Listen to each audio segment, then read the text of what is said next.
La educación sexual integral nos propone abordar temas para los cuales quizá la vida no nos ha preparado.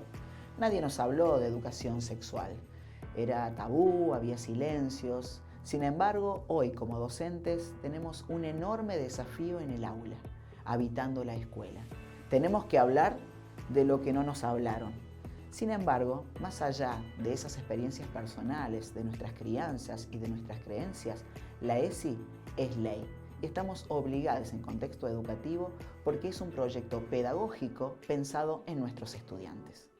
Si sentís que no tenés las herramientas, los recursos, si crees que hay una respuesta que no es la óptima o no es la correcta, pedí ayuda a tus colegas, conversá con tus compañeros de trabajo. Seguramente algún profe de otra materia puede ayudarte con la consulta de algún estudiante.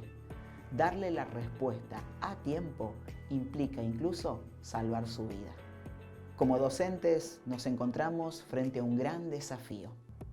Un cambio de paradigma en cuanto a la educación, que se transforma en una coeducación, ya que aprendemos de manera conjunta junto a nuestros estudiantes.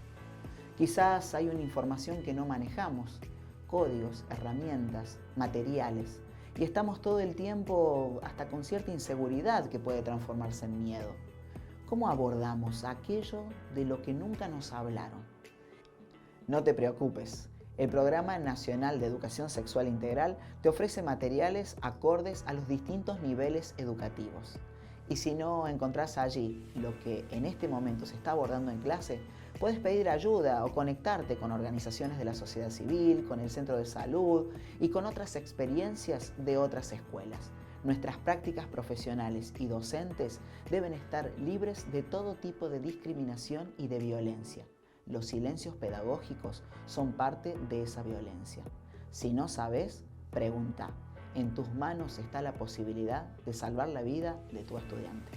Como docente muchas veces me pasó que no tenía las respuestas a las preguntas de mis estudiantes. Una vez, incluso siendo una persona trans, estaba dando una clase. Me di vuelta para poner en el pizarrón la fecha y el tema, y mientras eso sucedía, entre los pibes y las pibas detrás a mi espalda se referían unos a otros. Puto, traba, torta, maricón. Usaban esos términos que eran descalificantes y que por otro lado lo habían tomado como parte del chiste y del juego. Yo no supe en ese momento cómo darme vuelta y qué decir, y lo dejé pasar. Ese es un silencio pedagógico. La próxima vez que sucedió, entonces sí, habiéndome hecho cargo y responsable de mi intervención, me di vuelta, detuve la clase y entonces conversamos, interpelamos. ¿Qué es significante? ¿Qué es significado? ¿Por qué lo decimos? ¿Por qué lo traemos? ¿Y por qué es necesario hablar de todo aquello que nos incomoda? Entonces vi una sonrisa en uno de mis estudiantes. Sentí que había hecho lo correcto.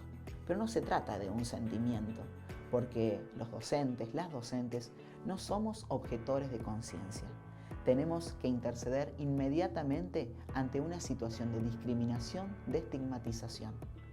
Nuestra intervención salva vidas. Algunas y algunos docentes de vez en cuando nos preguntan, ¿qué hacemos con un estudiante trans?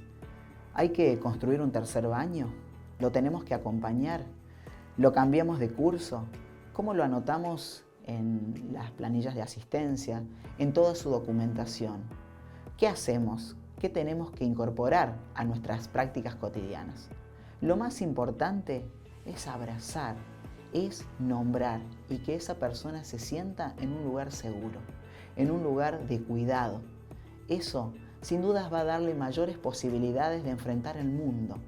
Alguien que se siente parte, que no es dejado al costado ni en el margen, puede tener una vida plena y feliz. Pudiendo concluir sus estudios, hay más herramientas para enfrentar el mundo laboral y las oportunidades, en una expectativa de vida que lamentablemente sigue siendo la del medioevo para la población trans. Vos, como docente, podés cambiar su realidad material. Hacelo. No es tu derecho, es el suyo. Mati es un varón trans. Es campeón nacional de judo. Cuando dijo en su escuela que era Matías y que necesitaba que le cambiaran el nombre porque su dead name decía un nombre femenino, Inmediatamente el profesor de educación física no supo qué hacer.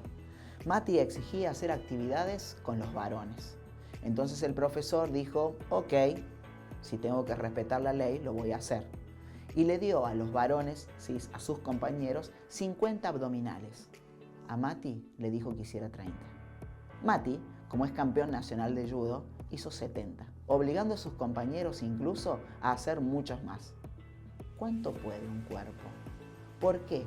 Al mencionar una identidad trans, inmediatamente asociamos una imposibilidad o una cierta capacidad vinculada al género asignado o impuesto al nacer.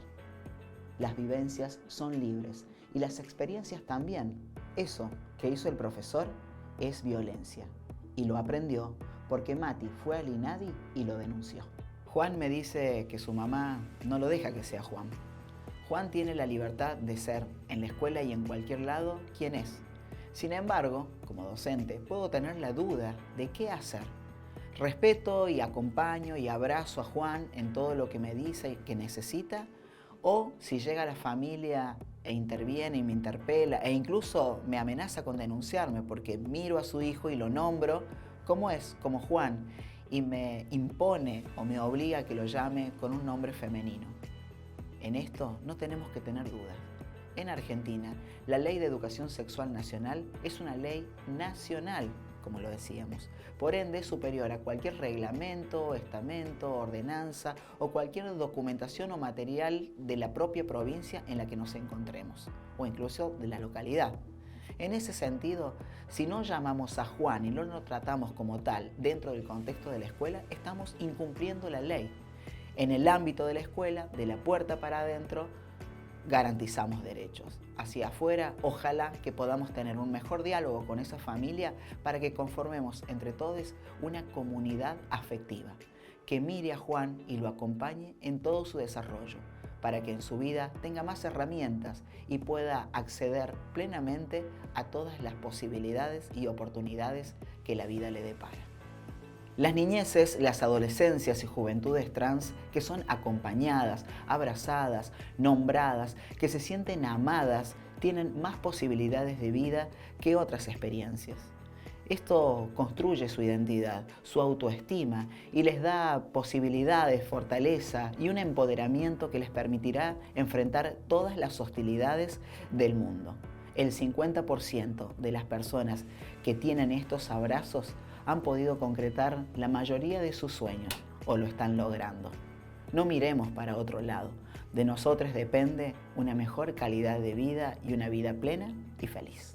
La educación sexual integral, la ESI, es una filosofía de vida, un proyecto pedagógico, por lo tanto político, y hay pulseadas para que en algunos lugares esto no se implemente y tampoco se extienda a otros países. Sin embargo, tenemos que soltar la pregunta y hacernos cargo también honestamente de lo que nos pasa con la educación sexual. Quiero, puedo, pero la institución no me deja. No quiero, no puedo, no sé, quizás podría. No se trata de una opinión, porque es ley. En ese sentido, amamos tanto la libertad, podemos soltar a nuestros hijos, a nuestros estudiantes, a tener la vida plena que nosotros no tuvimos. ¿Qué nos pasa en ese punto? ¿O esa envidia de adultos, adultas, por aquellas vivencias que quedaron en el silencio, en la ausencia y la violencia? No repitamos la historia. De nosotros depende hacer la diferencia.